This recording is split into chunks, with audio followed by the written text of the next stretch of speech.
Hi there, it's Lukasz for the Tech Travel Geeks, and today we're doing an unboxing and setup video of the Gigabyte Aero 15 AMOLED laptop, released in the second half of 2019.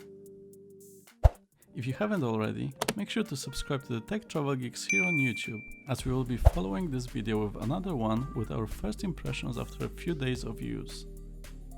Let's start with how we got here. This is a laptop my partner picked up for her photo editing work, and spoiler alert, I'm a bit jealous. But let's see what's inside, and we can discuss why I'm loving it, having used it for a few days now. The box from Scan Computers was nicely padded with packaging airbags, which housed a Gigabyte box. That one in turn consisted of the actual box for the laptop, a white box with the manufacturer name and the Aero name written in a font resembling the Greek alphabet. It also has a nice handle, in case you wanted to use it for transportation in the future. But let's open it up. Under some styrofoam inside, we get the laptop itself in a transparent bag. But let's move it aside for a moment and check what else we got.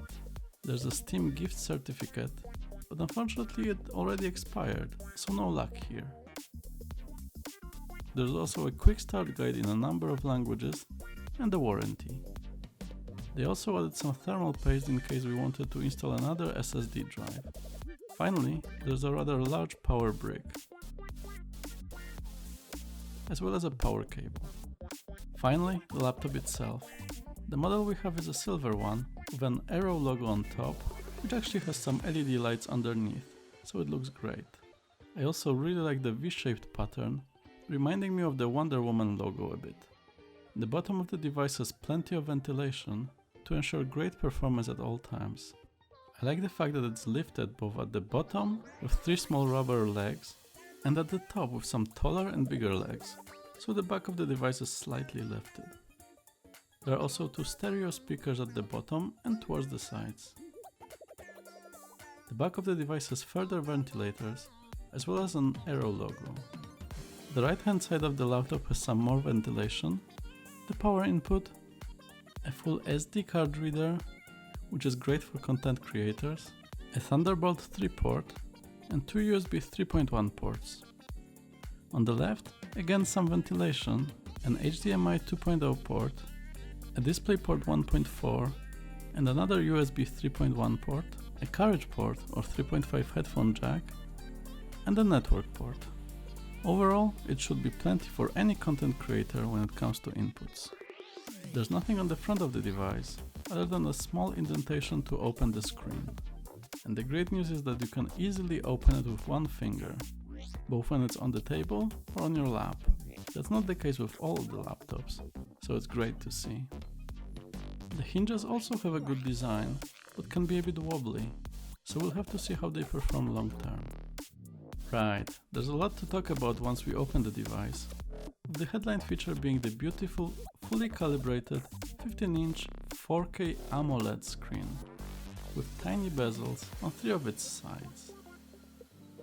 That's partly thanks to the HD camera above the keyboard, which unfortunately is of the watch my chin variety, similar to Huawei and Honor devices we've seen. For input, we get the stunning RGB keyboard, with each key lit up separately and controlled by software, and a decent touchpad with a Fingerprint Reader. I won't focus on specifications here, but they're well balanced, based on Intel's 9th generation Core i7 CPU.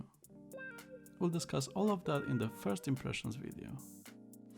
For now, let's plug it in, turn the device on and discuss some of the features while it's being set up. As soon as we switch it on, the crazy RGB keyboard lights up. It's constantly pulsating in all the colors of the rainbow by default. Luckily, you can easily switch it off or change the modes, but we'll discuss it separately.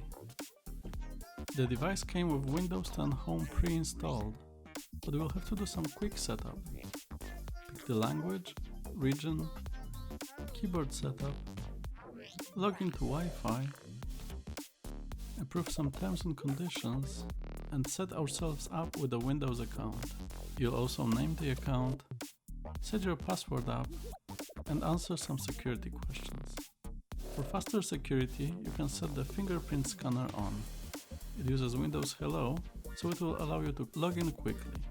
It took us a while to set it up, but it should be quite useful going forward. One more security measure, a pin, and we're done with this section.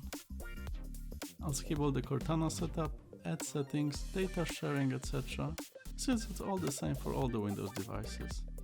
And we're done. It took a few more minutes and we finally logged in. However, there was a notification to restart and install updates, so that's what I did. However, this took just over an hour, so be prepared for that. Before we close, who is this device for? The configuration we're testing is mostly aimed at creators.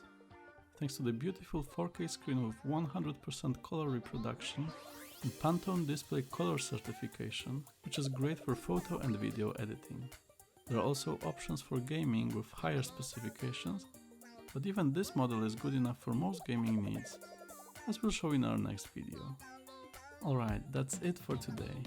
We will discuss the performance for creativity and gaming, specifications, and our thoughts about using the device over a few days in an upcoming video.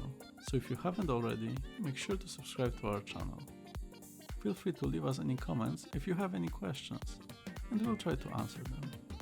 Thanks for watching!